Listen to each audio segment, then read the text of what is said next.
정당이나 이렇게 그냥 갖다 붙일 수 있는 그러한 선언적인 그런 구호에 불과하지 않기 위해서는 좀 더 아주 구체적이고 실천 가능한 한 그런 제도를 정책적으로 마련하고 추진해야 한다라고 그렇게 봅니다. 교육이 바로 서면 저는 모든 게 다 바로 설 수 있다고 봅니다. 여기에 대한 많은 기대를 꾸밀지는 몰라도 가져는 봅니다. 예, 그 교육에 이제 직접 하여튼 몸담고 계셨고 또 그래서 교육 문제의 중요성. 예전에는 교육은 백년지 대계라 그랬죠. 그런데 사실은 요즘에 속도가 하도 빨라져가지고 그러니까 10년 정도면은 굉장히 큰 변화를 가져올 수가 있을 정도로 교육이 미치는 영향이 굉장히 큽니다. 그런데 우리 사회의 그 모순에 그 교육이 차지하고 있는 비중이 굉장히 크죠. 여기 그 강령 여러 가지 중에 저기 있죠. 그 강령 40에 보면은요, 과거 친일, 그러니까 총 40개 항목이 있는데 강령이 40에 보면은 과거 친일, 친독재 행위에 대한 역사적 심판을 확고히 하고 민족의 해방과 자유, 민주주의 발전을 위한 선대의 업적을 정당하게 평가하고 역사적 정체성의 근거로 삼는다라는 것이 있는데 이게 우리 과거사 청산 문제라든가 해방 이후에 우리가 제대로 이루어지질 못했죠. 이 문제에 대해서 그 반민특위를 이렇게 이끌고 계신 호치민님 어떻게 보시나요? 통합진보당 강령을 이렇게 1에서부터 40 정도 있는데요. 저는 이걸 쓱 보면서 이대로만 되면 거의 천국에 가깝다고 생각이 듭니다.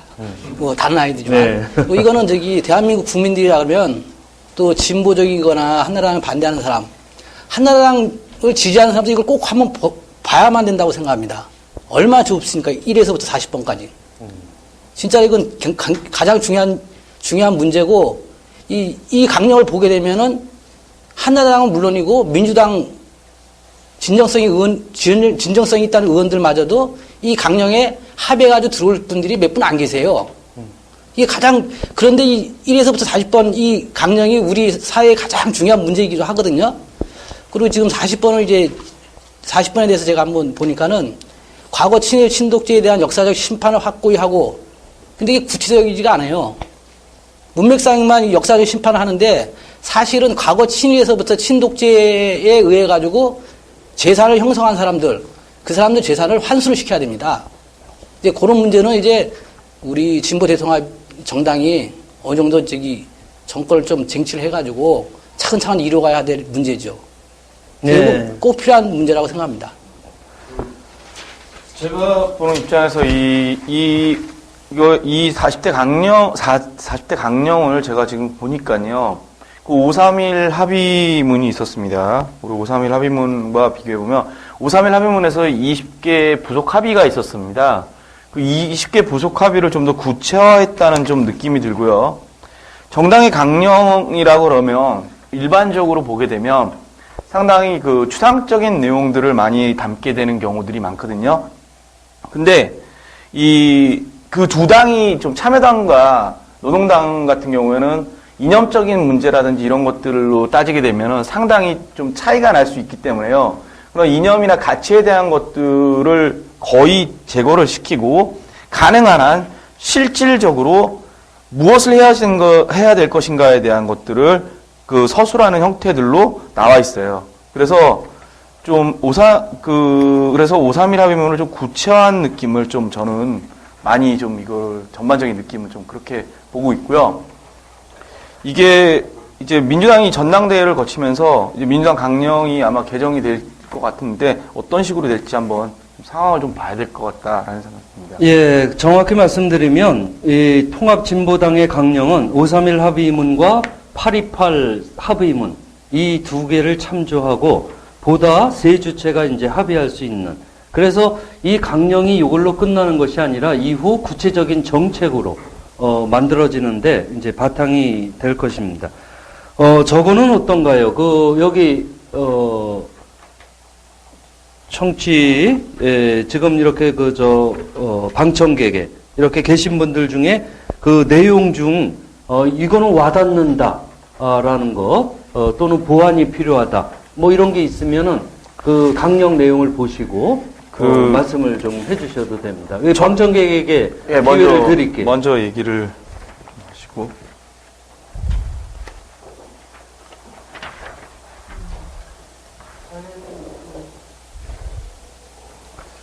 이쪽으로 자리를 옮기셔야 될 것 같네요. 예, 그쪽까지는 그 카메라가. 저는 그 보험소비자협회라는 곳에서 활동을 하고 있는 김미숙이라고 합니다. 뭐 보험하면은 잘 아시겠지만 그 공공에서 관리하고 있는 보험도 있고요. 그다음에 이제 영리의 목적으로 운영되는 그런 그 생명보험사나 손해보험사 뭐 이런 것도 있고, 그다음에 왜 보험이 영리 쪽에서 운영을 하면 그것이 금융산업이 됐는지 전 그것도 이해를 못할 정도로 이 보험에 대한 것들은 상당히 많은 고민을 좀 하고 있는 일을 하고 있습니다. 그런데 이제 저는 그 통합진보 정당이 창당이 됐다고 하더라도 저는 정당인으로서 이렇게 가입을 하겠다 이 생각은 없습니다. 물론 다른 당의 정당원이 되겠다 이런 생각도 해보지는 않았습니다. 그런데 국민의 한 사람으로서 제가 생각하고 있는 어떤 그 생각들이 그 어떤 당의 어떤 정책으로 조금 이렇게 채택이 돼서 사람들이 더 좋다, 사회가 굉장히 편안하다, 좋다, 안락하다, 뭐 이런 것들을 느낄 수 있다라면 좀 제안을 했을 때에 적극적으로 이렇게 조금 봐줬으면 좋겠다라고 하는 생각에서 그냥 의견을 좀 드려보는 겁니다. 그런데 이제 제가 통합진보 정당 강령을 이렇게 쭉 읽어내려 가면서 이제 몇 가지 문구들이 좀 진보적이지 않다. 옛날 과거 용어들을 굉장히 많이 쓰고 있다. 이제 이런 느낌이 듭니다.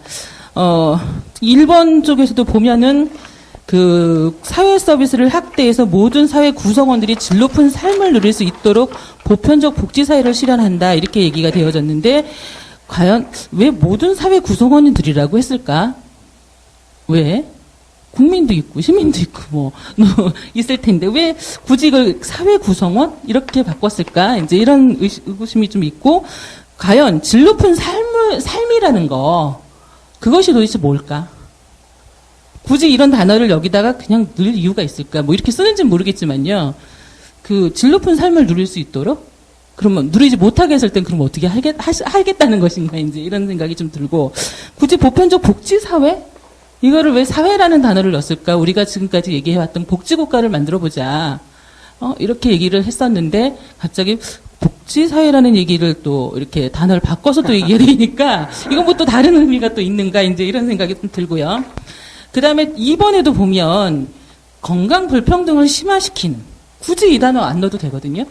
의료 민영화를 중단하고, 제가 2001년도부터 이제 보험에 대한 관심을 가지고 보험의 이면을 보기 시작을 하면서 영리보험사하고 상당히 많은 싸움을 했습니다.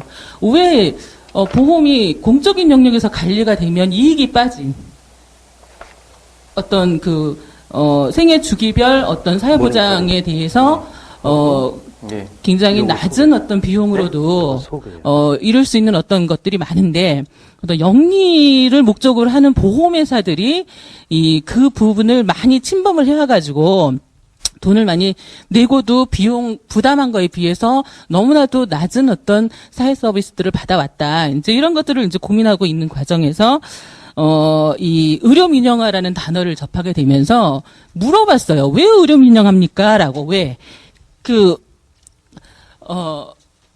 그러니까 보험이라는 것은 가입을 강제하고 그다음에 보험료를 전 국민이 다 내게 했다고 하더라도 그것이 공공성이 있다라고 얘기할 수 있는 부분은 아니라고 보는 거고, 그렇다고 의료의 영역 자체가 공공의 영역은 맞지만 그것을 제공하고 있는 업자들은 이미 자기 사유재산을 가지고 공부하고 그다음에 자격증 받아서 그다음에 시설 갖추고 운영도 다 직접적으로 지금 하고 있어서 사유화가 된 어떤 상태에서 공급을 하고 있는데, 그 사람들 보고 의료 민영화를 중단해라. 이렇게 얘기한다는 게 과연 맞을까?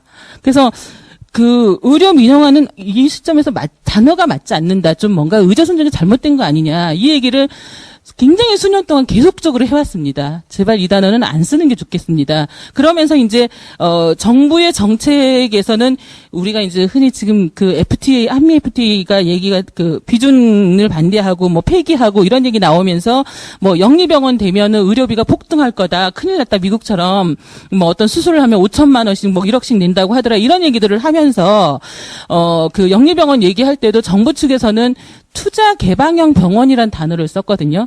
그럼 그거에 대응해서 어떤 그 반대의 의견을 내거나 아니면 어떤 그 대안을 내놓거나 이렇게 얘기를 해야 됐는데 한쪽은 의료 민영화 중단하세요 이렇게 얘기하고 한쪽은 뭐 투자 개방형 병원을 해서 더 그 질 높은 의료 서비스를 제공하고자 하는 겁니다. 이렇게 얘기를 해버리니까 서로 뭔 얘기를 하는지를 모르게끔 그렇게 논란만 되고서는 계속 지금까지 지속이 되어 왔던 건데 그거를 또 의료 민영화를 중단하고라고 하는 그런 거를 강령에까지도 굳이 담을 이유가 담았어야만 했는가 이런 의구심이 또 들고요. 그 다음에 무상의료 이렇게 말씀을 하시는데 이거에 대해서도 무상급식과 관련해서 이제 어떤 정책적으로 그 어떤 선거를 통해 가지고 이제 어느 정도 성공이 보이고 뭐 이러다 보니까 계속 이제 무상 뭐 이런 얘기를 하는데 사실은 국민건강보험은 선불제 의료비를 내는 겁니다. 보험료라는 그 개념으로 선불제 의료비 내놓고 의료기관 이용을 할 때 그 돈을 통해서 의료기관을 이용을 하고 있는 입장인데 이걸 왜 무상이라고 자꾸 합니까? 이제 그런 얘기도 수십 번 얘기를 했는데도 안 통했습니다. 근데 여기 강령까지도 다 와 있고 그런 부분들. 그다음에 그 3번에 관련한 것도 초중등 교육에 대한 의무 교육을 확대하고 이렇게 해놓고는 고등 교육에 대한 부분은 무상 교육을 단계적으로 확대하는 한편 다릅니까? 똑같습니다. 그리고 이런 부분들 제발 그 무상이니 지원이니 뭐 이런 단어는 좀 빼고서 얘기를 좀 했으면 좋겠고요. 만약에 세금을 쓰는 일을 무상이라는 단어로 쓴다면 4대강 사업비도 세금으로 쓰는 거잖아요. 그럼 무상 4대강 사업 이렇게 얘기를 하셔야 되는 거고 모든 세금을 쓰는 사업의 항목에는 앞에다가 그 사업의 항목 이름 앞에 무상 뭐뭐뭐 이렇게 얘기를 하셔야 된다는 얘기가 되고 그다음에 국가에서 국민의 권리를 보장하는 거를 무상이다라고 해서 오염을 시킨다고 저는 보는 거거든요. 이건 절대적으로 권리, 내 의무를 이행을 함과 동시에 권리를 보장을 받는 거를 말을 하는 건데, 그걸 무슨 뭐 국가에서 배급을 해주는 식으로 생각하게 만든다거나, 이거는 좀 아닌 것 같고요. 마지막으로, 아까도 말씀드렸지만, 단어 안에 계급을 나누거나 계층을 나누는 단어들, 빈곤층이라든가 저소득층이라든가 뭐 이런 단어들 좀 빼고도 얼마든지 쓸 수 있을 것 같아요. 국민 기본 생활을 보장을 하는 걸 목적으로 한다라 그러면 이런 단어를 굳이 넣을 필요가 없다고 저는 생각을 하고 뭐 편안한 노후 생활을 위해서 뭐 질 높은 장기 요양 서비스 제공하고 굳이 이렇게 안 해도 된다고 보는데 좀 이런 용어들에 대한 부분들을 좀 진보적으로 다시 한번 검토하실 생각들은 없는 것인지 궁금해서 한번 여쭤봅니다. 예, 기본적으로 이제 세 주체가 합의한 그 강령안이고요. 이후 통합진보당에서는 항상 그 내부적인 그 토론, 이런 의견들 포함해가지고, 그것을 통해서 강령도 개정하고 또 새롭게 바꾸고 하는 이런 일들이 이루어질 수 있습니다. 예, 좋은 말씀 고맙고요. 안누리님 그 소개를 좀 해주시죠. 승리님이 별풍선을 아까 50개나 주셨습니다. 그리고 지금 질문에 들어왔던 거는 이제 통합진보당이 이제 진보적이기 때문에 당연히 경선으로 갑니다. 경선 과정은 거치게 될 거고요. 그거는 일정이 이제 내년 1월 중순쯤에 다 나오게 될 거니까 걱정 안 하셔도 될 것 같습니다. 제가 볼 때 이 강령 중에 좀 특이한 점을 찾아본다 그러면 새로 갑자기 들어간 게 있습니다. 이거 합의문에 없었던 것들인데요. 이거에 대해서 좀 얘기를 좀 하고 싶어요. 28, 29에 보면 모든 어린이의 소양을 개발하고 기회평등을 보장하며 28, 29가 뭐냐면 28은 어린이와 청소년의 인권과 권리에 대한 얘기가 나와 있고요. 29에는 청년의 사회적 진출을 독고하면서 선거 연령을 낮춘다라는 내용이 들어와 있습니다. 이 선거 연령을 낮추는 문제와 어린이 인권 문제에 대해서 제가 예전부터 생각을 했었던 건데요. 이 초등학생들도 사회교과 과정 중에 환경 보호에 대한 것처럼 한 파트가 인권에 대한 파트가 있어야 되는데 이상하게 없더라고요. 우리나라에. 굉장히 그러다 보니까 교육이 권위적으로 가는다는 느낌이 들었었는데 그런 면들은 굉장히 발전했다고 저는 생각하고요. 저는 지금 굉장히 위험스러운 분위기 중에 하나가 뭐냐면 교육감 선거가 이제 다시 간선제로 가려는 분위기를 보였었다라는 거죠. 일부 정치인들 사이에서. 근데 제가 생각할 때는 그 교육감 선거만큼은 고등학생들도 참여를 하게 해야 된다. 교육에 소비를 하는 사람이고 실제로 교육을 받는 사람이기 때문에 주체로서. 근데 청소년들 같은 경우는 교육감이 누가 되느냐에 따라 자신들이 받는 교육의 환경이 확 바뀌는데 이 선거에 관여를 못하게 되는 이런 문제들이 있기 때문에 상당히 이거는 28, 29는 근데 좀 구체적으로 해줬으면 좀 좋겠다라는 생각이 좀 들었습니다. 그래서 예. 그런 그 강령에 관한 소감 이렇게 말씀을 해주셨고요. 하나만 예. 간단하게 짧게. 예. 제가 이 강령을 보면서 다른 강령들도 그런가 싶은 그 확인을 좀 해보고 싶은 생각에서 한번 여쭤보는 겁니다. 예. 이제 보통 국민의 권리만 지금 여기가 어떤 권리를 이제 인정해라.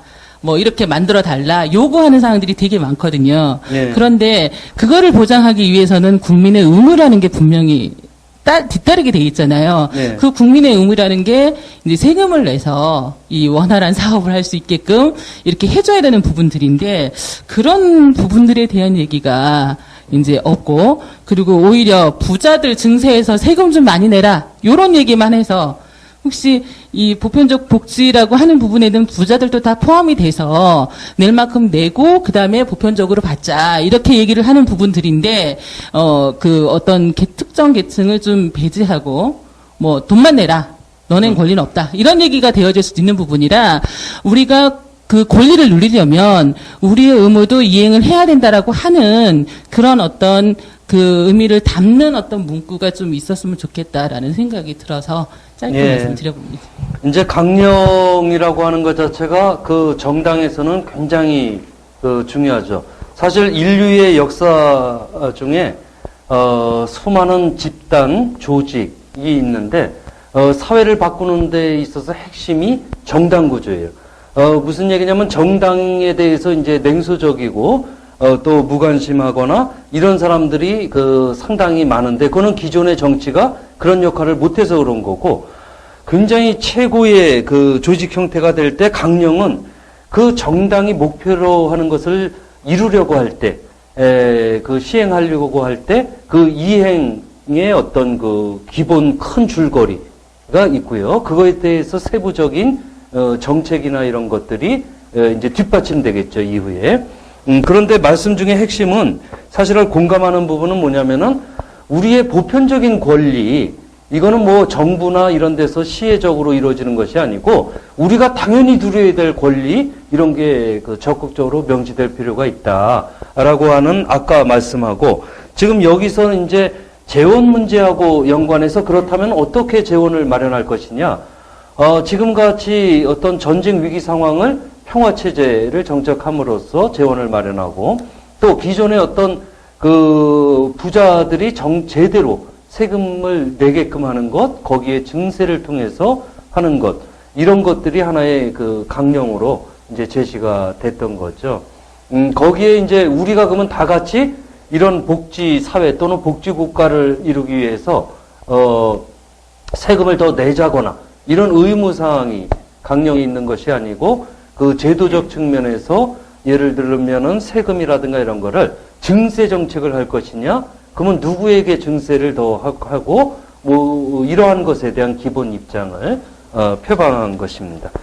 그 다른 분들 강령에 연관해 가지고 사실 강령이라는 게 이게 굉장히 중요하죠. 죄송합니다.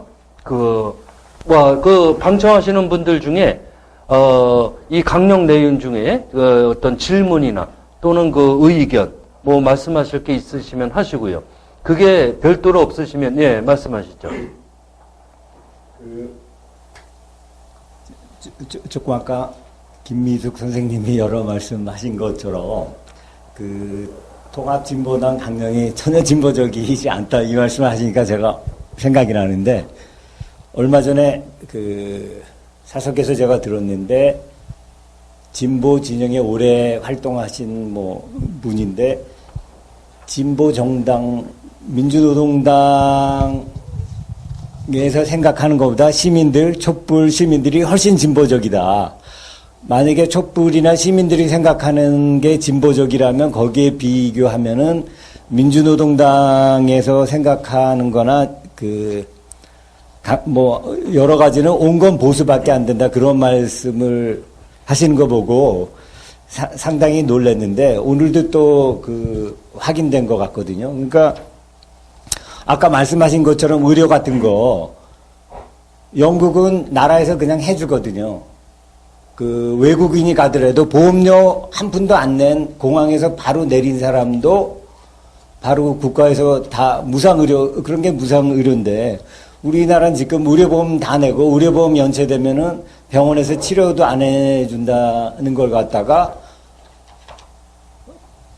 낸 보험료로 치료를 해주고, 병의원들은 다 소유가 개인 이미 민영화돼 있는데 무슨 얘기하는 거냐, 이런 얘기. 정말 그거는 아까 얘기한 것처럼 투자 확대, 뭔가 의도된 틀 안에서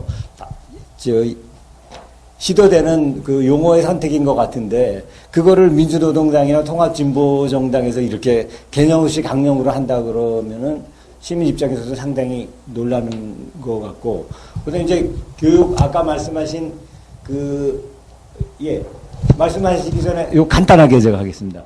교육 3주체 학생들, 당연히 그거 학생 의견이 반영이 돼야 되는데도 불구하고 학생 인권이나 이런 얘기가 나오면 또 교권 얘기가 나오고 그래가지고, 사실은 전혀 이건 민주노동당이나 통합진보정당은 아닌데, 우리나라의 진보 진영의 전체적인 분위기가 좀 전혀 진보적이지 않다. 네. 부족한. 진보를, 말로만 표방하고 현실 속에서 제대로, 구체화시키지 못하고 있는, 그런 한계, 이런 점도 이렇게 말씀을 하셨는데요. 사실은 진보라고 하는 것 자체가, 어떻게 보여지느냐면, 이 실천적으로, 예컨대 이런 거죠. 한미 자유무역협정에 대해서 어떤 입장이냐? 적극적으로 반대하는 것이 이 시대의 진보입니다. 그렇지 않고, 말은 진보를 외치면서 한미 자유무역협정을 용인하고, 이러면은 그것이 이제 진보가 되지 않겠죠. 구체적인, 세부적인 내용에 대해서는 아마 수많은 논의를 해야 될 것 같고요. 이제 강령 문제는 요 정도 하고요. 하실 것이 있습니까? 예. 문구의 해석에 약간의 견해차가 있는 것으로 보여서 저는 그렇게 안 보거든요. 그래서 단계적으로 무상 의료를 구현하며 라고 그랬어요. 그러면 단계적으로 무상 의료를 구현한다고 하는 것은 이미 무상 의료가 실현되고 있지 않기 때문에 단계적으로 무상 의료를 추구한다라는 그런 의미로 저는 문구를 해석을 하거든요. 그러니까 지금 무상 의료가 아닌 상태이기 때문에 단계적으로란 말은 뒤에 있는 무상 의료를 꾸미는 거거든요. 그래서 그러니까 무상 의료가 아닌 상태인데 단계적으로 무상 의료의 방향으로 나아간다. 이런 의미로 저는 문구가. 무상 의료를 말씀하시는 분들은 지금도 국민건강보험에서 본인이 부담해야 될 의료비의 한 62% 정도를 국민건강보험료를 낸 가입자들의 돈으로 그 의료기관에 물어주고 있어요. 그런데 그 범위를 이제 입원 의료비 같은 경우에는 90%까지 내게 하고 1년에 의료비 100만 원을 초과하면 그 부분도 더 추가적으로 더 주게 하고 이러면서 저는 100% 그 뜻이 아니라 예. 그걸 알고 있는데요. 네. 그 뜻이 아니라 여기서의 문구의 해석은 네. 무상의료가 아닌 상태이기 때문에 단계적으로 무상의료를 실시하도록 구현한다라는 그런 의미로 저는 읽는 거죠. 그러니까 그들이 말하는 무상의료와 여기에서 있는 무상의료의 의미가 다르지 않은가? 아니, 그러니까 저는 이렇게 무상 파악을 하는 의료라고 하는 단어에 대해서 문제 제기를 하는 겁니다. 네, 예, 알겠습니다. 의료비를 세금으로 내는 것도 무상으로 하는 거에 대해서 좀 문제가 있다고 판단을 하는데, 왜냐하면 똑같이 세금을 집행을 함에 있어서 기업한테 주는 거는 지원이란 단어로 오염을 합니다. 뭐 눌라 같은 경우는 투자라고 얘기를 한다고 얘기를 해요. 그리고 복지비를 쓰는 거는 비용이라고 얘기를 하더라. 요렇게 얘기를 하는 거예요. 똑같이 세금을 말하는데 어떤 거는 무상이라고 얘기를 하고 어떤 거는 지원이라고 얘기하고 어떤 거는 투자라고 얘기하고 또는 비용이라고 얘기하고 이렇게 해서 각각 다른 거예요. 근데 그걸 굳이 꾸밀 필요가 있느냐. 그러니까 이제 이런 의미로 이제 말씀을 드린 거죠. 그러니까 뭐 예. 4대강 네. 그 개발을 갖다가 네, 세금으로 하면 우리가 이제 예. 거기서 얘가 말을 바꿔서 4대강 뭐 선진화다 이렇게 네. 말을 바꾸듯이 네, 예. 그러한 그 교활한 작업들을 하고 있는데 네. 우리는 거기에 대응한 그런 단어들의 어떤 선택이 정제되어 있지 못하다. 예, 그런 무상한 부분에 단어를 있어서 쓰므로 인해서 뭐.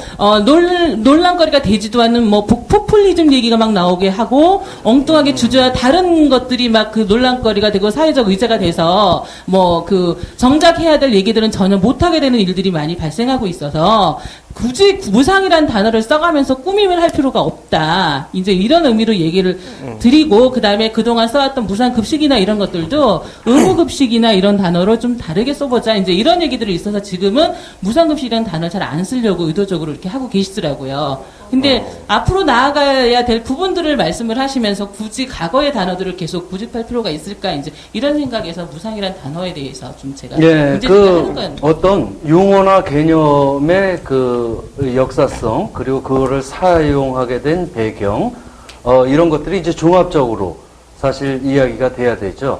여기 강령이 40개 강령이, 하나하나에 대해서 사실은 이게 그 2시간 안에 한 주제만 갖고도 그 끊임없이 얘기를 할 수가 있을 정도로 굉장히 중요한 내용을 담고 있습니다. 예컨대 여기 나오는 것 중에 노동의 문제라든가 또는 정치 제도에 관한 것, 독일식 정당 명부 비례대표제를 비롯한 정당법과 선거법 개정 문제, 그리고 또 기존의 그 반민주 제도와 악법 폐지 문제, 국가보안법을 비롯해서, 그리고 36번에 보면, 주한미군 철수 문제, 종속적 한미동맹체제 해체 문제 등 굉장히 중요한 내용들을 담고 있습니다. 나중에 사실 시간이 되면 이런 하나하나 주요 주제를 우리가 전문적으로 또 그 하나의 주제를 갖고서 강령 하나를 가지고 이야기를 할 수 있는 그런 기회가 있으면 참 좋겠는데 강령 얘기는 이 정도로 하고요. 왜냐하면 그 다음 일정이 굉장히 중요한 게 뭐냐면은 우리가 그 예시했듯이 강령이 있고 뭐 당원이 있고 이런 합의된 내용들이 있거든요. 그런데 오늘 제일 궁금해하시는 분들이 여기 시청자분들 의견이 그럼 내년에 1대1 구도를 어떻게 만들 것이냐, 그러니까 한나라당을 어떻게 이걸 해체시킬 것이냐, 또 어떻게 한나라당을 이길 것이냐, 총선과 대선에서. 이게 아마 제일 큰 그 관심사라고 생각이 들고요. 거기에 대해서 뭐 당원 합의안이라든가 이런 거는 이제 중요한 내용이 뭐 전국 당원대회라든가 당원 투표도 있는데 대의기관으로서 중앙위원회 하나로 일어나 있다는 점이 이제 특징이 있고요. 그게 과도기 대의기구입니다. 그리고 이제 그 운영위원회 속에서 이제 중요한 결정들이 이루어집니다. 그래서 공동대표단 체계로 지금 돼 있는데 아까 시작하면서 쭉 말씀드렸듯이 사실 단일체제가 돼야 굉장히 힘있게 나갈 텐데 현재로서는 공동대표제가 운영되고 지역 실정에 따라서는 단일체제도 되지만 또 단일 그 합의를 통해서 이루어지면 단일 후보도 낼 수가 있죠. 그런데 그게 안 되면 이제 서로 합의하는 경선을 따르기로 되어 있고요. 뭐 이런 걸 고려하면 총선 문제 그리고 대선 문제 두 가지 측면에서 총선 문제부터 한번 이야기를 해보죠. 그 통합진보당을 매개로 해서 어떤 식으로 총선을 대비하는 게 좋을지 혹시 의견이 있으신 분 계시면 권태로운 장님 한번 말씀을 해보시겠습니까? 예. 뭐 가장 좋은 대안은 민주당이 그 대승적 견지에서 많은 양보를 하고 말로만 맏형이 아닌 진짜 맏형으로서의 희생과 헌신을 보인다면 누가 뭐라고 하지 않아도 민주당은 전폭적으로 지지할 거예요. 근데 참 근데 우려되는 것이 지금까지 민주당이 보여온 행태가 많이 걱정된단 말입니다. 양보하는 척 타는 수순을 밟거나 양보를 하더라도 스스로 희생하는 모습을 보이지 않은 그러한 양보는 큰 의미가 없다. 그래서 때로는 극단적인 사람들의 표현을 뭐 딴 나라당 이중대가 아니냐 하는 그러한 그 표현까지도 쓰긴 합니다만 물론 옳은 표현은 아니죠. 그런데 우리 정당 구조에서 지금 최선의 당은 진보 정당입니다. 근데 문제는 이 진보 정당이 설 자리가 없다는 거예요. 그러면 민주당이 그 자리를 함께 하거나 손을 마주잡고 진보 정당이 함께 설 수 있고 우리 세상을 바꿔나갈 수 있는 길을 물꼬를 먼저 앞서서 힘이 있으니까 터줘야 되는데 그렇게 하지 못하기 때문에 많은 사람들이 그러잖아요. 민주당은 최악은 딴 나라당이고 차악은 민주당이라고 얘기하는 사람들이 많이 있습니다. 저도 그 의견에 상당 부분 동조하는 부분이 있어요. 굳이 지난 특히 이명박 정부 들어서 보여줬던 민주당의 그 모습들이 그 우려를 불식시키지 못하고 있거든요. 그런 의미에서 본다면 민주당의 어떤 구성원들, 지지자들께서 좀 국가와 민족의 미래를 위한 희생과 헌신을 해야 되지 않겠느냐. 그게 가장 바람직한 방법이고 정 안 돼도 적어도 연합은 해야 하지 않겠는가. 그래서 거기서 뭔가가 소득이 얻어져야만 우리가 대선에서 싸우고 뭐 할 힘을 얻지 만약에 이것이 흐지부지 가갖고 또 다른 분열의 모습으로 제각각 나서서 서로에게 멍을 주는 그러한 결과를 초래한다면 대선도 상당히 희망 없는 그런 상태가 되지 않을까 그런 걱정을 좀 해봅니다. 근데 그러지 않기를 간절히 바라죠. 예. 여기 그 말씀 중에 질문이 이렇게 있는데 커피맛 땅콩님이 민주당이 어떻게 양보를 해야 하나요? 이해가 안 됩니다. 구체적으로 이야기해 주세요. 라고 했는데 예, 가령 이거죠. 지난번에 한 그 좋은 예가 있습니다. 지난 재보선 때 그 전남 지역에서 그 민노당의 그 국회의원 후보 자리를 양보했었죠. 예. 뭐 그런 것들이 하나의 모습 아닐까요? 이건 이건 이기는 거야. 뭐 그냥 좀 막말로 해볼까요? 전라도에서 민주당 깃발 꽂으면 똥개도 되는 거 당선되는 거 당연한 거 아니겠습니까? 딴 나라당이 경상도도 꼽으면 되듯이 그런 곳에 당연히 내 거인데 그 내 것을 과감하게 내놓고 자신의 것을 희생했을 때 뭐 제가 뭐 정치인이 아니라서 구체적으로 어떤 뭐 전략적 공천을 어디에서 어떻게 하라는 것은 제가 뭐 의견 제시하지는 못하겠습니다. 그러나 누가 봐도 민주당이 큰 양보와 희생을 하는구나. 그러면 많은 그 국민들이 민주당을 더 많이 지지할 겁니다. 그건 뭐 불보듯 뻔한 겁니다. 근데 그 내놓는 그 희생 그것을 하기가 쉽지 않은 문제거든요. 특히 그 지역구에 있는 그 속해 있는 그들의 국회의원의 입장에서는 놓고 싶지 않은 자리거든요. 그래서 그런 정도의 어떤 예를 봐서 그러한 각오가 저는 필요하다 이렇게 보는 겁니다. 예, 호치민님 한번 뭐 말씀을 하시죠. 예. 민주당 보고 무조건 이제 양보를 하라 그러면 뭐 일방적으로 양보를 하라 그러면 좀 그런 것 같고요. 다만 최소한 민주당이 야권 단일화에서 국민 참여 경선이라도 지켜줬으면 철두철미하게 민주적인 걸로 물론 거기 국민 참여 경선도 여러 가지 방법이 있겠지만 그것을 잘 조율을 해가지고 밑에서부터 진짜로 누가 가장 후보로 갔으면 좋겠느냐 해가지고 한나라당과 1대1 구도로 만들면 많은 표가 승리를 한다고 생각을 합니다. 저도 고치민님하고 지금 같은 생각인데요. 지금 소통과 혁신 쪽과 또 박지원 민주당 구파 쪽과의 가장 큰 차이점이 바로 국민참여 경선 문제라고 저는 생각합니다.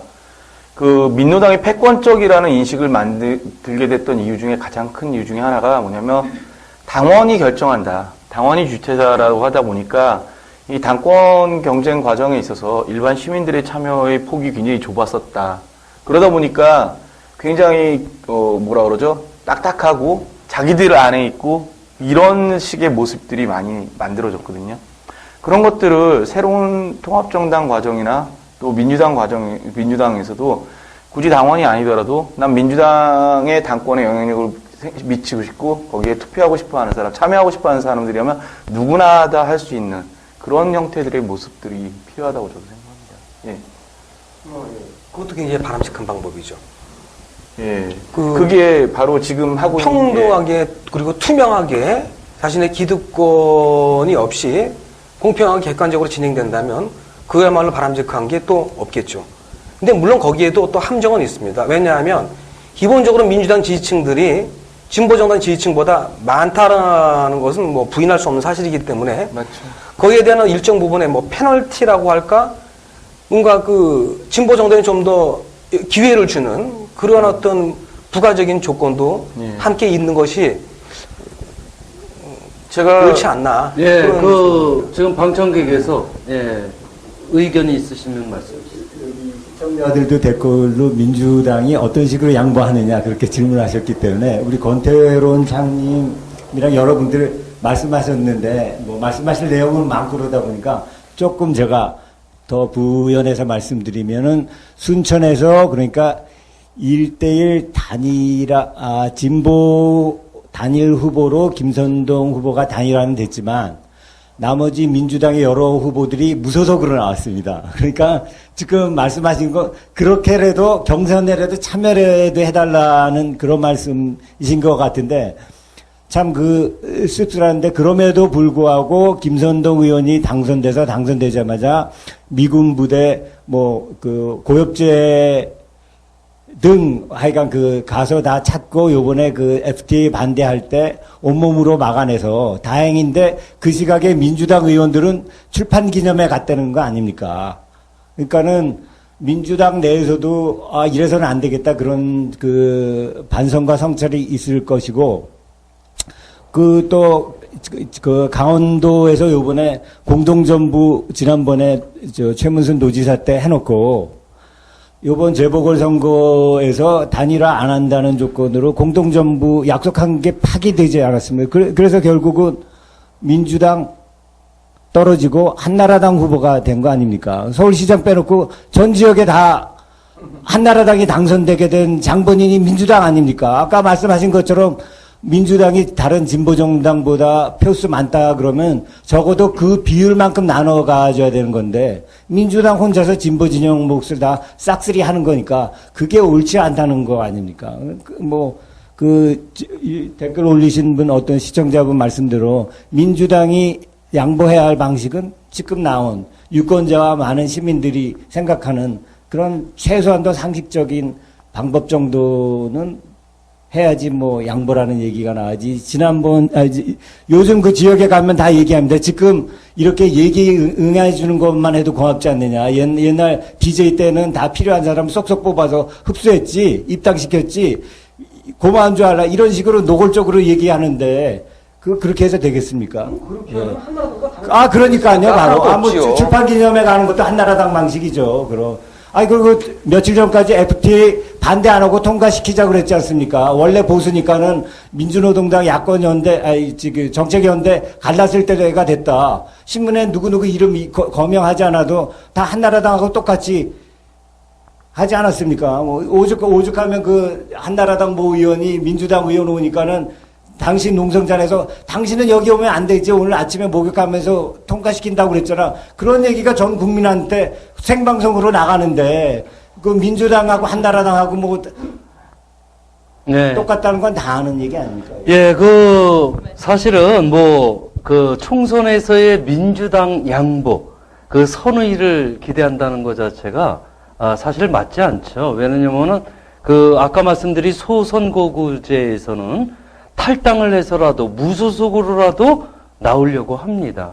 이제 문제는, 그래도 야권 단일 후보를 만드는 이 과정, 이것이, 필요하겠다. 특히나, 전략적으로는 선거연합, 협상이 아마 요청이 될 텐데, 그런데 이것이 민주당의 양보로 이루어지는 것이 아니라 통합진보당이 잘 이루어졌을 때 민주당이 이러면은 안 되겠구나, 큰일 나겠구나 해야 선거연합에 임하고요. 거기서 어떤 합리적인 방안이 나올 수 있다고 생각을 합니다. 무슨 얘기냐면 이전처럼 4분 오열되어 있었다면 진보가 그랬다면 민주당은 콧방귀도 않겠죠. 왜냐면은 그냥 놔두면 저절로 민주당 쪽으로 단일화될 거고, 그러면 한나라당을 이길 텐데 뭐터러 선거연합이나 연대니 이런 거에 신경을 쓰겠어요. 중요한 거는 이 통합진보당이 결성됐다는 의미는 제대로 된 그리고 합리적인 선거연합이 이제 비로소 가능할 수 있겠다. 특히나 그 지지가 민주당과 비슷해지면 서로 동등하게 선거연합이 이루어질 수 있죠. 예, 해서 그동안 이제 흔히 진보통합정당 하면은 국회 내에서의 원내교섭단체라고 하는 것이 20석 이상을 의미하잖아요.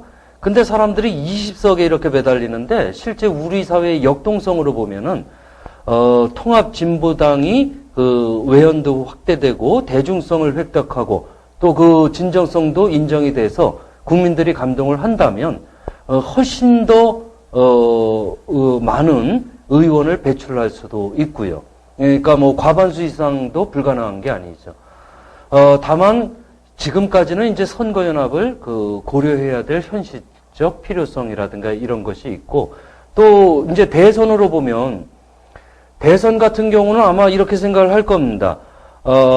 대선에서 민주당의 1명, 또 그 다음에 통합 진보당에서 1명, 그 다음에 한나라당 하면은 이거 패배하는 것이 아닌가라고 염려들을 많이 해요. 그래서 대선에서 단일화가 이루어져야 된다라고 하는데, 대선 문제에 대해서는 어떻게 보시나요?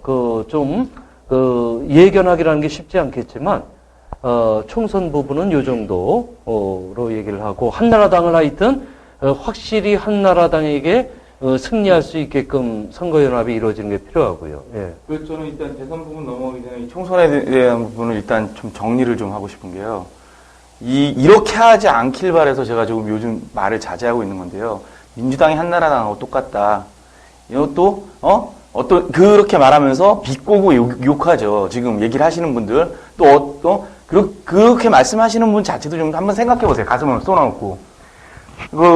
진보 정당 합치게 민주당 밑으로 진보 정당이 안 들어오는 거는 한나라당 승리하게 만드는 일이다라고 똑같이 욕했어요.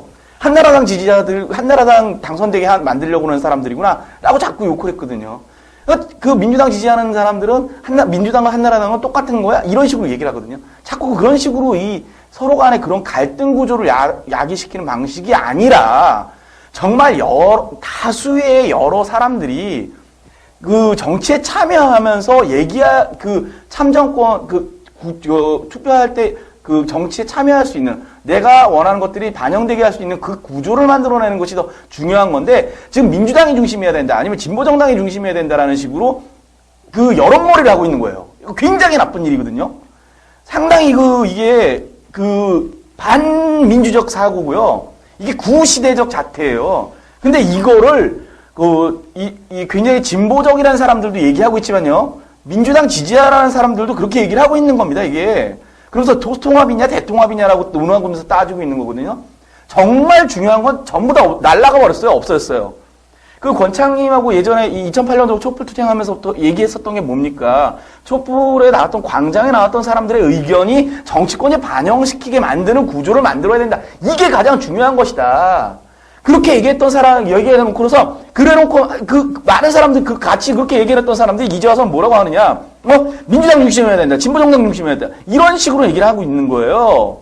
정말 이게 한심스러운 거죠. 총선 과정, 이거 지분 개파 싸움이 아니라, 좀 전에 호치민님이 얘기하셨던 그 말씀이 맞는 거라고요. 당원 당적을 갖고 있지 않더라도 다수의 사람들이 참여해서 이런 정책을 주장하는 사람을 당선시킬 수 있도록 하는 방식을 말하는 거예요. 이걸 지금 해야 되는데, 이런 그래서 그만 이런 식으로 싸우지 마시라는 거예요. 댓글창에서, 채팅창에서 이거. 저도 참 늘 보는 것 중에서 같은 의견인데, 많은 사람들이 말이에요. 이명박 정부의 불소통을 얘기하면서 정작 우리들은 잘 소통하고 있지 못하다는 거예요. 나와 의견이 다르면은 다 나쁜 놈이야. 아니, 상대방의 말을 들어보고 받아들일 거 받아들이고 이해할 건 이해하고 나랑 똑같을 순 없어요. 그러나 그 다름을 인정해야 되는 거 아닙니까? 근데 조금만 다르면 개새끼야. 다 때려 죽일 놈이야. 아니, 우리가 명박이와 딴 나라랑 다를 게 뭐가 있어요? 그들을 욕할 자격이 있나요?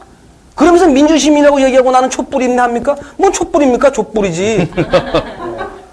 자, 박정희 친일파님이 질문을 올리셨어요. 저는, 진보통합이 과연 통합인지, 진보신당이 있는데 과연 진보통합이라고 할 수 있는 건지요? 라고 손을 올리고 질문을 올리셨거든요. 진보신당은 진보통합을 당적 차원에서 거부를 하고, 독자적으로, 정당, 남겠다고 내부 자기결정을 한 겁니다. 그래서 지금 진보통합이라고 하는 거는 그 통합에 동의하는 주체들이 통합을 이룬 것이기 때문에 진보통합이라고 할 수 있습니다. 무슨 말씀, 하시죠. 이것도 조금 아까 지나간 사실을 바로잡을 게 있어서.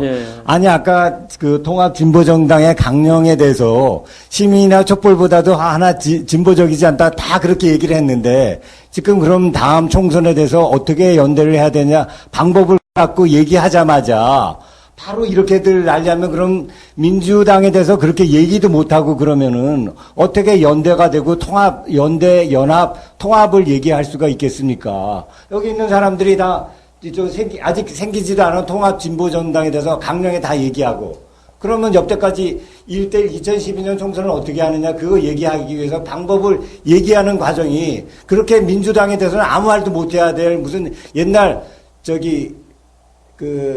삼성개혁 헌법이 얘기도 꺼내서 안 되는 민주당에 대해서는 말도 하지 말아야 되는 성역입니까? 그렇게 돼서는 곤란한 거죠. 왜 여기서 얘기하는 사람이 민주당에 대해서 애정이 요만큼도 없다면은 그런 얘기는 하겠어요?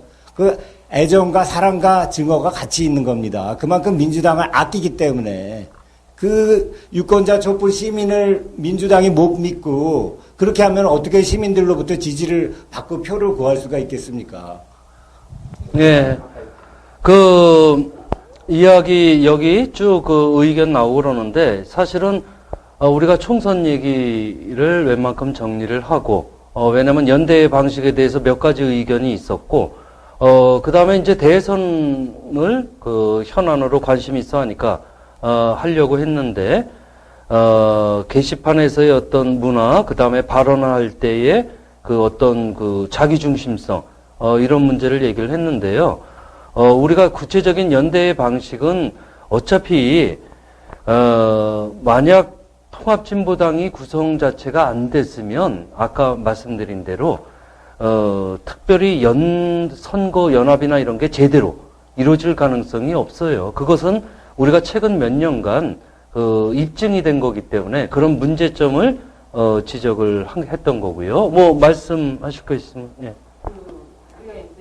정권이 들어서고 나서 지금까지 후회하고 있는 게 뭐라고 생각을 하세요? 찍은 사람들이 잘못 찍었다, 왜 찍었을까? 이 얘기를 하는 겁니다. 그러니까 잘 찍어야 되겠다, 투표 반드시 하자 이 얘기를 하는데 정작 나온 후보들 중에는 찍을 사람이 없는 거죠.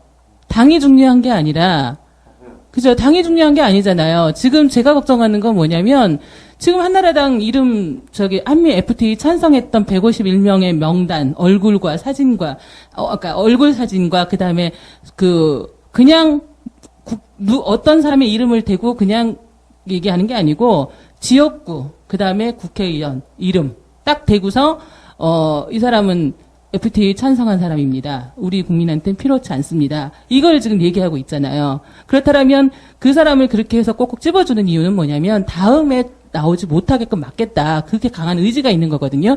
그런데 이제 그 사람들이 잘 모르니까 이제 한나라당 이름을 못 나오면 부수적으로 나와가지고 나중에 다시 또 당명 바꿔서 또 해처모여 하면 될 거다.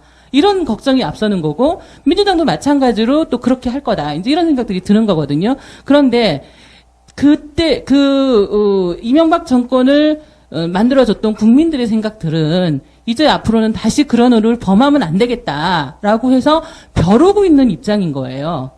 그래서 그 표를 얻기 위해서 우리가 어떻게 해야 될 것인가라고 하는 부분들을 민주당도 고민을 해야 되고 그다음에 통합진보당도 고민을 해야 되는 부분들인 것이지 서로 둘 사이에서만 왔다 갔다 하면서 내가 먼저야 이렇게 얘기를 하고 있다는 거는 사실 맨날 그런 얘기 들으면서 보면서 드는 생각은 뭐냐면 차라리 가위바위보 정당을 만들지.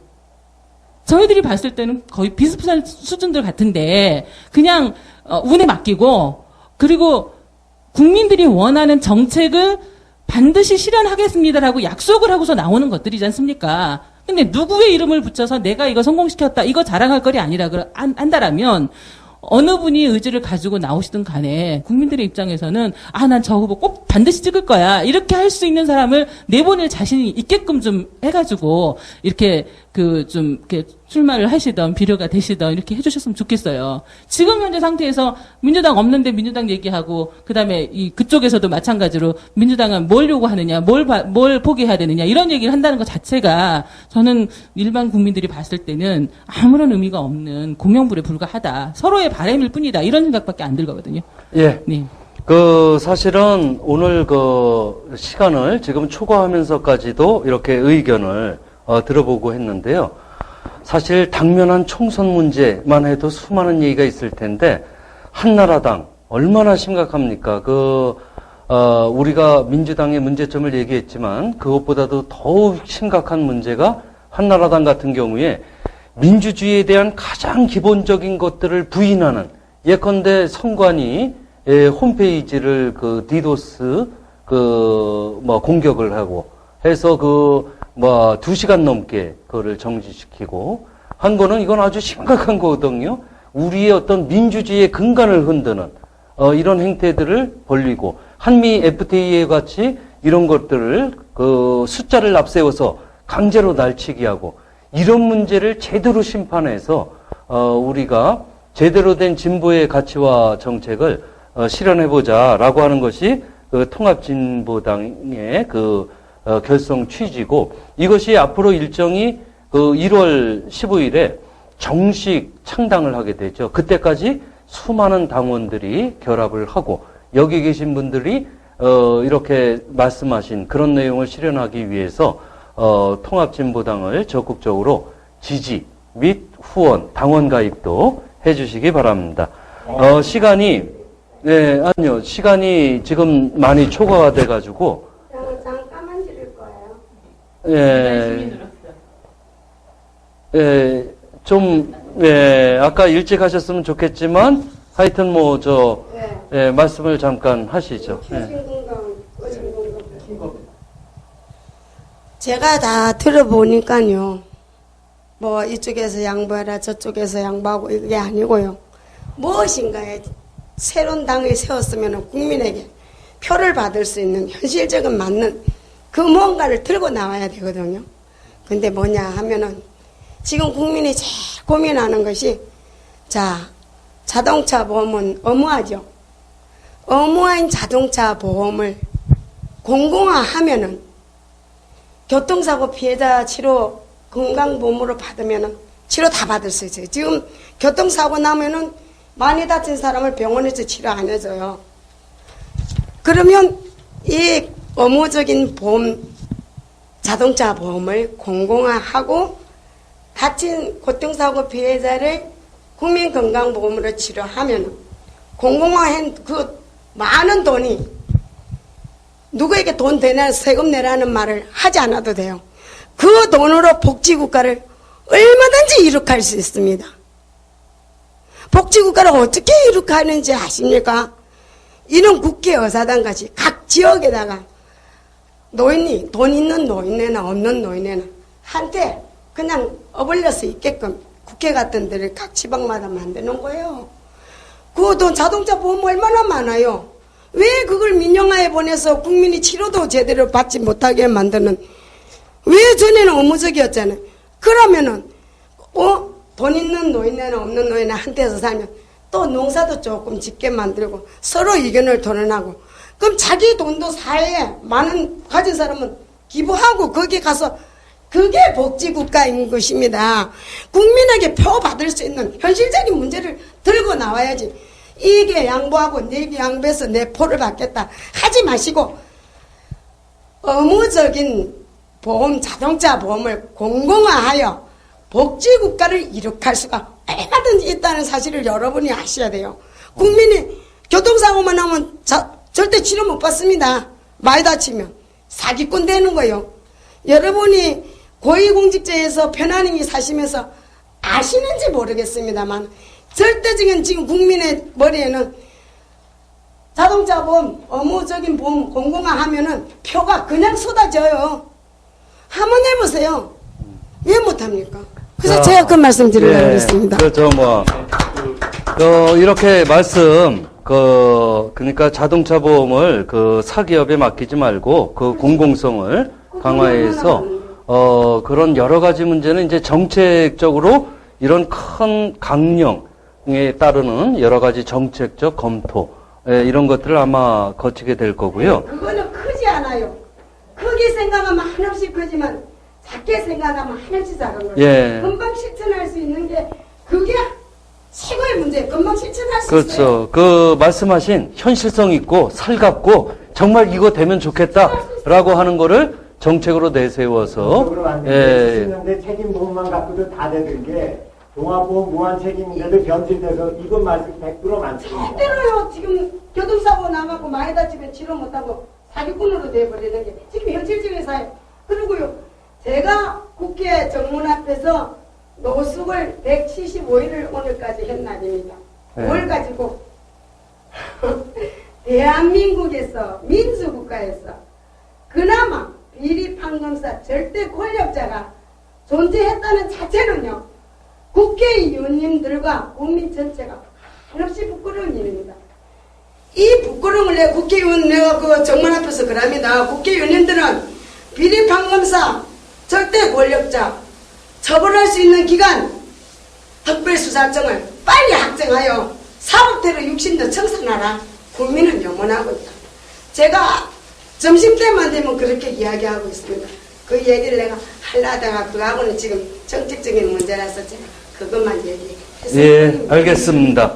자, 이제 여러분 열띤 이 말씀을 이렇게 하시다 보니까 시간이 상당히 초과가 됐습니다. 사실 밤새도록 아마 해도 끝이 없을 것 같은데요. 이렇게 귀한 시간 내주셔서 고맙고, 마무리 발언으로, 이렇게, 통합진보당이 오늘, 바로 등록이 되고, 앞으로, 그거는 누구 한두 사람이, 대표 몇 사람이 만들 수 있는 것이 아니라, 애정과 관심을 갖고서 우리가 이렇게 만들 수 있다고 생각을 하는데, 오늘 갑자기 오후에 연락을 받고 또 이렇게 참여하시면서 느낀 소감을 짧게 이렇게 말씀하시면서 마무리로 들어가고자 합니다. 어떻게 한혜님서부터 한번 오늘 방송 참여하시면서 어떠신지 말씀을 해주시죠. 방송을 처음 참여가 좀 얼떨떨하고요. 중요한 거는 통합진보당이 이제 창당이 됐으니까 저도 정당 활동을 한 번도 해본 적이 없거든요. 근데 적극적으로 이제 정당 활동을 한번 해보려고 그럽니다. 뭐냐면 어차피 나의 이권을 대변해 줄 수 있는 것은 내가 선택한 정당과 더불어 하는 것이 가장 빠르다고 생각하거든요. 아무튼 축하드립니다. 예. 자, 권태로운 차님. 예. 전 다른 말로 끝맺을게요. 제가 요새 그 집을 좀 고치고 있는데요. 그 집을 수리하는 그 업자들과 그 인부들이 대부분 경상도 사람이에요. 그 하청하는 사람들이. 이게 제 집이니까 이제 제가 현장 가서 늘 보는데, 그저께는 이렇게 같이 사람들 일 끝나고 제가 술 한잔 대접하면서 이렇게 얘기를 나눠보니까 그들의 말이 이구동성으로 하는 말이 박근혜가 다음에 당선돼야 되는데 한나라당 이명박 잘못하는 거 알아요. 다 대구 사람들인데. 그래서 그들뿐만이 아니라 지금 그 경상도 지방 사람들을 접해본 사람들 대부분이 또 박근혜를 찍겠다는 거예요. 그래서 권력 교체라고 생각을 해요, 또. 저 인간들 대구박을 어떻게 고쳐놓을까 고민을 해도 참 답이 안 나오더라고요. 그 아주 쇠뇌가 되어 있는 인간이니까. 이번에 뭐 통합진보당이 이렇게, 출범을 하고 또 더 거국적으로 큰 세력을 형성해서 모쪼록 다음 대선에는 박정희 딸이라는 그런 탈바가지 하나밖에 쓰고 있지 못한 박근혜를 좀 우리가 아주 단호하게 아웃시켜버리고 좋은 세상을 만들 수 있는 그런 힘의 중심에 통합진보당이 우뚝 설 수 있었으면 참 좋겠습니다. 이상입니다. 자, 우리 뭐 이렇게 앞에 나와 있는 분만이 아니라 한번 뭐 짧게라도 말씀하실 분이 있으면 마무리 발언 하셔도 됩니다. 예. 뭐 있으신 분만 뭐 의무적으로 다 하는 건 아니고요. 예. 저는 제가 이 프로가 오늘처럼 아까 맨 마지막에 말씀하신 자동차 보험 70년대에 처음 생길 때는 정말 책임보험만 갖고도 다 웬만한 거 되고 그다음에 종합보험 하면 무한 책임해서 뭐든지 다 고쳐졌는데 왜 이렇게 변질됐는지를 정확하게 말씀해 주셔서 김미숙 대표님이 말씀하셨지만 사실 이 보험이나 뭐 복지 문제는 김원열 교수님 말씀하신 것처럼 따로 시간을 갖고 길게 얘기해야 되는데 오늘 포맷이 참 좋아서 계속 이렇게 나갔으면 좋겠다고 생각하고 한이님처럼 새로 생기는 통합진보당한테 국민의 요구와 기대만큼 그 이상으로 더 잘 하시기를 빌겠습니다. 축하드립니다.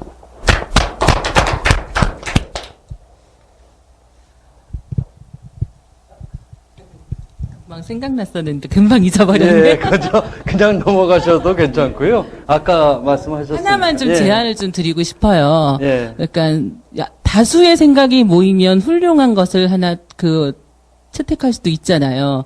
예. 당내에서만 정책을 어떻게 좀 마련해 볼까. 당에 계시는 분들의 그런 생각들만 모으지 마시고요. 수시로 실사구시를 통해서 현실을 좀 직시하시면서 현실에서 얻어지는 정책들을 뭘 만들까 고민을 하셔서 우리 시골에 가면 할머님들 동네에서 모이셔가지고 어디 가세요? 물어보면 어디 가냐? 약 타러 간다. 이렇게 말씀을 하세요. 그런데 앞으로 누가 되면 앞으로 약을 타러 가는 게 아니고 돈 주고 사러 가야 됩니다. 이래도 찍으시겠습니까? 이렇게 현실적인 어떤 정책들을 좀 만들어내면은요, 얼마 전에 내가 찍고 싶은 정당 만들 수 있어요. 그러니까 그런 것들에 좀 부합될 수 있는 그런 것들을 좀 고민해 주셨으면 좋겠습니다라고 제안을 좀 드려봅니다. 예, 네, 실사고시. 축하합니다. 예. 근데요, 예. 한 말씀 드려도 될까요? 예, 하세요. 예. 예, 저분이 박근혜 분을 갖다가 좀 두려워하셨는데요. 박근혜를 무척 사랑해요. 그렇지만 지금의 이 정책이 너무나 지나쳐서 박근혜를 사랑하지만 찍지 않는 분이 많을 거예요. 이게 저 생각은 그래요. 박근혜를 사랑하지만은 그 당에 있는 이상에는 아마 많이 찍지 않을 거라고 제 생각이 하는 것이 어쩜 맞을지도 몰라요. 예, 그런 게 있어요. 여러분 잘 생각할 수 있어요. 그리고 꼭 그 보험을 딱 들고 나면 대통령도 나올 수 있어요. 예, 그 돈만 갖고 나오면 대통령이 분명히 그 자리에서 뽑힐 수 있어요. 자, 우리 나호선님. 아, 예. 네. 저는 그 오늘 진보대 통합에 대한 말하자면 토론에 대단히 좋았고, 그 다음에 그거보다, 그거 못지않게 오늘 이렇게 청중들과의 이렇게 이렇게 토론회가 굉장히 분위기 좋았고, 참 좋았는데, 일단 처음 하다 보니까 기술적으로 참 미담부터 많았고, 또 조정주에서 많이 애쓰고 준비했음에도 불구하고 마이크 음량이라든가 여러 가지 좀 부드럽지 못한 면이 많았을 것 같습니다. 그래서 시청자분들한테 많은 양해를 구하고요. 또 우리끼리는 이렇게 열띠게 토론했지만은 다만 시청자분들의 의견이라든가 또 그분이 알고 싶어하는 사항이 제대로 반영이 좀 더 되었으면 하는 아마 좀 심상분의 그런 좀 답답한 사항이 있었을 것 같았어요. 그런 분이 차후적으로 개선되었으면 하는 바람입니다. 예, 감사드립니다. 예. 자, 오늘 평상시 이렇게까지 초과하지를 않는데 그래도 상당히 중요한 날이고 오늘이, 그리고 비로소 통합진보당이 등록이 됨으로써 정식 창당은 1월 15일로 현재 예정돼 있는데 본격적인 진보대 통합이 전개될 수 있는 계기가 되고, 또 여기 계신 분들이 정당 활동 한번 하지 않으셨던 분들이 통합진보당의 당원으로 새로 함께 하시겠다고 의지도 밝혀주시고, 하여튼 늦은 시간까지 참석해 주신 우리 시청자분들, 그리고 청취자분, 또 이렇게 청중으로서 적극적으로 참여하신 분들 모두 고생 많으셨고요. 여러분 행복하시기 바랍니다. 통합진보당과 함께. 예. 미스터 김님, 성시경 조아님이 별풍선과 스티커 주신 거 정말 고맙습니다. 그리고 저는 마무리 발언 대신해서요, 광고 좀 드리겠습니다. 별풍선 좀 많이 좀 해주시고요. 지금 아프리카 TV에서 지금 추천을 많이 하면 광고 대상을 해준답니다. 그래서 커널뉴스 시청하실 때 일단 추천 먼저 해주시고 시청을 꼭 해주시길 바랍니다. 그리고 스튜디오 필요하신 분들 꼭 렌탈 해주시기 바라고요. 마지막으로 정말 부탁인데요. 이 주장을 하시는 건 정말 좋은데요. 이게 너무나 정파적으로 주장을 하시는 분들 있잖아요. 이게 좀 내용이 좀 그러면서 너무나 황당무계한 내용을 가지고 이것이 사실이냐 하면서 얘기를 하시는 분들 좀 자제 좀 부탁드리겠습니다. 가능하면 어떤 대안이나 정책을 중심으로 해서 얘기를 많이 나왔으면 좋겠습니다. 예. 예, 소감. 예, 우리 안노리님, 예, 이야기. 사실, 오늘 밤을 새도록 할 수 있겠지만, 우리 중요한 또 뒤풀이가 있고, 또 여러분들도 늦은 시간까지 이렇게, 의견이 계속 올라오시네요. 사실, 어떤 입장, 노선을 분명히 얘기하고, 그래야 이제 토론이 제대로 이루어지는데, 우리가 이제 간혹 감정적으로 받아들이면서 문제가 발생을 하죠. 그러나 그런 것도 과정 중에 충분히 극복이 될 수 있다고 생각을 하고요. 하여튼 늦은 시간까지 고생 많으셨습니다. 김원열의 진보한어로 오늘 방송을 이것으로 마치겠습니다. 함께 박수로 마무리를 하죠. 자, 고생하셨습니다.